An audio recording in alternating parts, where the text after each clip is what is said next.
A kú dédé àsìkò yìí yóò dára fún wa lágbára Ọlọ́run ọba. Ìròyìn fẹ́lifẹ́li òun ló dé sí ojú amóhùnmáwòrán yín láti ìkànnì ayélujára wa Feli-feli TV lónìí tí í ṣe ọjọ́rú ọjọ́ kejì nínú oṣù kẹjọ ọdún 2023. Fúnmi Adénúgà ni oníròyìn. Síwájú kẹ́ tó gbọ́ ìròyìn ọ̀hún lẹ́kùnrẹ́rẹ́, ẹ jẹ́ ká dé òkè lọ́hùn à ń bọ̀.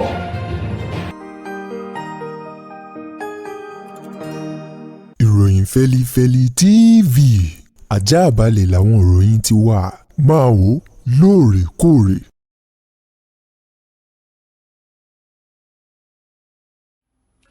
Ẹ káàbọ̀ padà,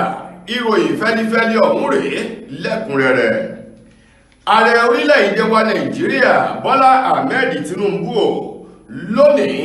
tí í ṣe ọjọ́rú ọjọ́ kejì nínú oṣù kẹjọ òun ló ti fi orúkọ àwọn alákòóso rẹ̀ yòókù ránṣẹ́ sí àwọn ọmọ ilé ìgbìmọ̀ asòfin àgbà orílẹ̀-èdè wa Nàìjíríà gẹ́gẹ́ bí ènìyàn kan èyí tó súnmọ́ ààrẹ Bọ́lá Ahmed Tinubu àti ilé ìgbìmọ̀ asòfin àgbà, èyí tí ó fi ọ̀rọ̀ ọ̀hún léde wípé láti alẹ́ àná tí í ṣe alẹ́ ọjọ́ ìṣẹ́gun tí í ṣe ọjọ́ kìíní nínú oṣù kẹjọ làwọn ti ń retí orúkọ àwọn alákòóso yòókù èyí tó yẹ kí wọ́n ṣe ètò ìwádìílẹ́nuwò fún nílé ìgbìmọ̀ asòfin àgbà náà, ṣùgbọ́n wọ́n ní ìrètí wípé bí ó ṣe tẹ̀ wọ́n lálẹ́ àná yóò dé ọ̀dọ̀ wọn lónìí tí í ṣe ọjọ́rú ọjọ́ àánú ní báyìí àwọn ọmọ ilé ìgbìmọ̀ asòfin àgbà ọ̀hún ni wọ́n ní láìpẹ́ láìjìnà yìí àwọn yóò parí ìfọ̀rọ̀wánilẹ́nuwò ìwádìí fínífíní fún àwọn alákòóso 28 èyí tí ààrẹ Bọ́lá Tinubu tó fi orúkọ ẹ̀rọ ránṣẹ́ sí wọn kí wọ́n lè bẹ̀rẹ̀ fún àwọn ìpele kejì èyí tí wọ́n fi orúkọ wọn tí wọ́n fi ṣọwọ́ sí àwọn ọmọ ilé ìgbìmọ̀ asòfin àgbà. Wọ́n ní ní gẹ́rẹ́ tí wọ́n bá ti parí gbogbo ìwádìí wọn iṣẹ́ ó tún tẹ̀síwájú láti lè yàn wọ́n sí àwọn ipò eléyìí tí àwọn oníkálukú wọn tí wọ́n yóò dè mú gẹ́gẹ́ bí alákòóso ní orílẹ̀-èdè wa Nàìjíríà. Ní báyìí iṣẹ́ yóò bá bọ̀ wọ́n ní adájọ́ má ṣe asọ̀rọ̀ máyẹ̀ bírú ẹni bẹ́ẹ̀ bá sọnù ó di dandan ká wá irú wọn rí ni àwọn ẹgbẹ́ òṣìṣẹ́ ní orílẹ̀-èdè wa Nàìjíríà àti àwọn ẹgbẹ́ olùdókòwò Nigerian Labour Congress àti Trade Union Congress tó fi mọ́ gbogbo àwọn ẹgbẹ́ yòókù eléyìí tó ní ṣe pẹ̀lú ọ̀rọ̀ iṣẹ́ àti ìdàgbàsókè ní orílẹ̀-èdè yìí ni wọ́n fọwọ́sowọ́pọ̀ èyí tí wọ́n ti bẹ̀rẹ̀ ìwọ́de ọ̀hún láti òwúrọ̀ kùtùkùtù òní jákèjádò igun mẹ́rin èyí tó gbé orílẹ̀-èdè Nàìjíríà dúró. Ìwọ́de ìfẹ̀hónú ọ̀hún tí àwọn ẹgbẹ́ òṣìṣẹ́ àti àwọn ẹgbẹ́ yòókù tí wọ́n fọwọ́sowọ́pọ̀ jáde èyí tí wọ́n rọ́ síta bí omi lónìí ní ìfẹ̀hónú wọn hàn lórí ọ̀wọ́ngógó gbogbo nǹkan eléyìí tó ti gbé owó lórí ní orílẹ̀-èdè Nàìjíríà látàrí ẹ̀kún owó orí epo èyí tí ìjọba àpapọ̀ tí wọ́n yọ báyìí èyí tó sì fà á kí jálá tí wọ́n ta epo bẹtiróòlù kan kó gbé owó lórí tí gbogbo nǹkan sì ti wá di ọ̀wọ́ngógó ní orílẹ̀-èdè wa Nàìjíríà. Àwọn ẹgbẹ́gbẹ́ méjèèjì ọ̀hún èyí tó jẹ́ pé láti ìlú Àbújá òun ni wọ́n ti gùn lé ìwọ́de ìfẹ̀hónú alágbára ọ̀hún tó fi mọ́ gbogbo àwọn ìpínlẹ̀ yòókù ní orílẹ̀-èdè wa Nàìjíríà. Àwọn bíi ìpínlẹ̀ Èkó, ìpínlẹ̀ Kánò, ìpínlẹ̀ Delta tó fi mọ́ ìpínlẹ̀ Ọ̀ṣun, ìpínlẹ̀ Kaduna àti àwọn ìpínlẹ̀ yòókù pátápátá ni wọ́n ṣe ìwọ́de alágbára ìfẹ̀hónú hàn sí ìjọba àpapọ̀ lórí ọ̀rọ̀ owó orí epo rẹ̀ eléyìí tí wọ́n yọ èyí tó sì jẹ́ kí nǹkan wọ́n pẹ̀lú bí àwọn ẹgbẹ́ òṣìṣẹ́ ọ̀hún bí wọ́n ṣe ń pè fún àfikún owó oṣù àwọn kí nǹkan kó lè rọgbọ fún àwọn náà. Ní báyìí ọwọ́ iléeṣẹ́ ọlọ́pàá ti tẹ àwọn afurasí 3 kan èyí tí wọ́n ní wọ́n kọlu ilé ìjọsìn kan ní ìpínlẹ̀ Ọ̀ṣun lọ́hùn-ún gẹ́gẹ́ bí ọ̀rọ̀ ọ̀hún ti jáde látẹnu ẹni tó jẹ́ alukoro fún iléeṣẹ́ ọlọ́pàá ní ìpínlẹ̀ Ọ̀ṣun Yẹ́misí Ọ̀pálọ́lá èyí tó gbé ọ̀rọ̀ ọ̀hún jáde fún àwọn akọ̀ròyìn. Wọ́n ní òwúrọ̀ kùtùkùtù ọjọ́ ìṣẹ́gun ọ̀sẹ̀ tá a wà yìí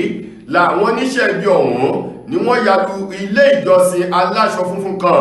èyún ilé ìjọsìn Sẹ̀lẹ̀ èyí tó wà ní ìlú kan nílùú Òṣogbo tí ṣolúlu ìpínlẹ̀ ọ̀hún. Wọ́n ní ilé ìjọsìn ọ̀hún ni wọ́n ṣe ìṣọ́ òru èyí tí wọ́n ti bẹ̀rẹ̀ láti alẹ́ ọjọ́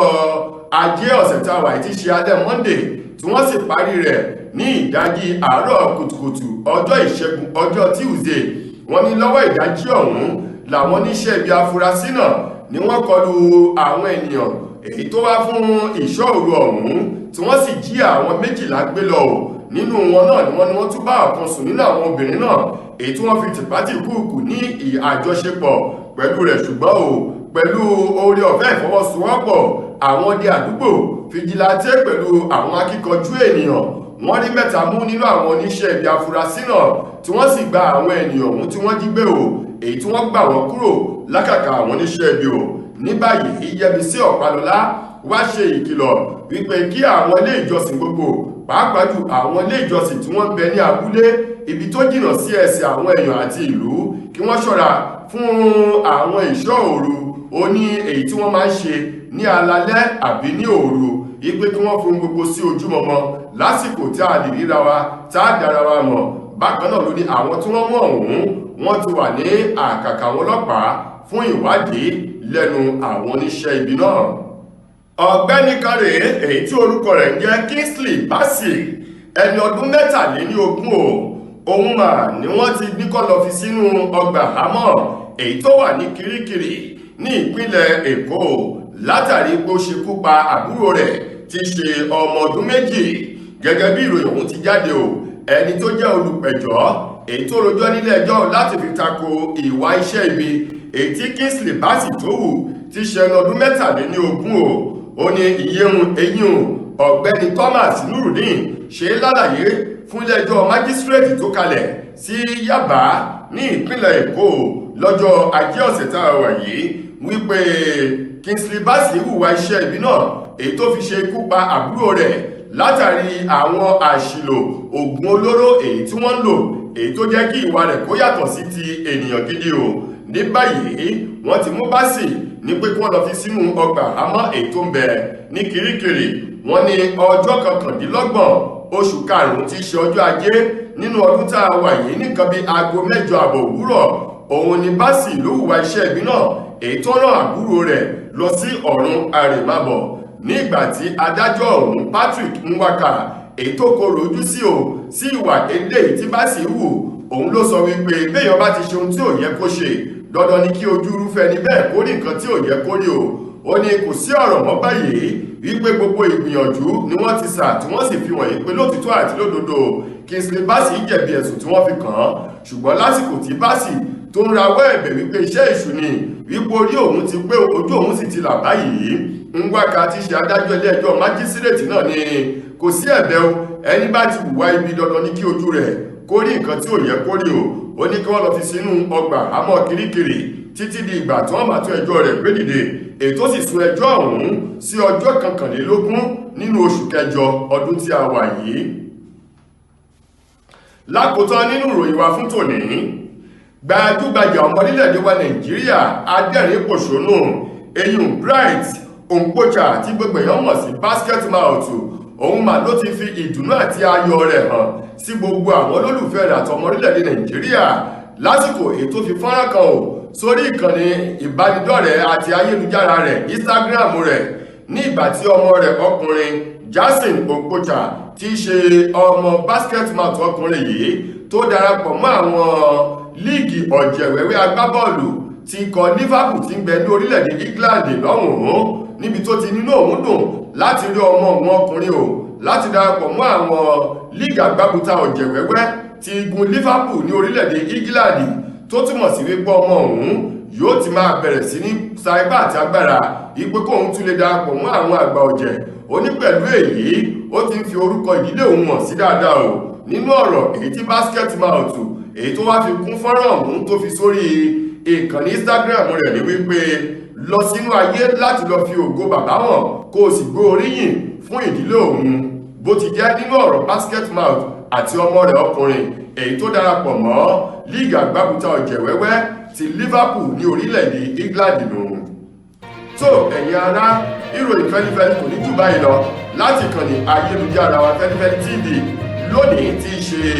ọjọ́rú ọjọ́ kejì nínú oṣù kẹjọ ọdún 2023 Fúnmi Adélúgà lẹni tó mú ìròyìn wá sí ojú amóhùnmáwòrán yín títí dojúmọ́ látẹ́tùmá láǹfààní sí ọ̀tún ìròyìn míì. Mo gbà á ládùúrà ní pé ilé ò nílé wa ọ̀nà nínú ọ̀wá ayọ̀ la ó fi pàdé o. Ẹ ṣeun gan-an.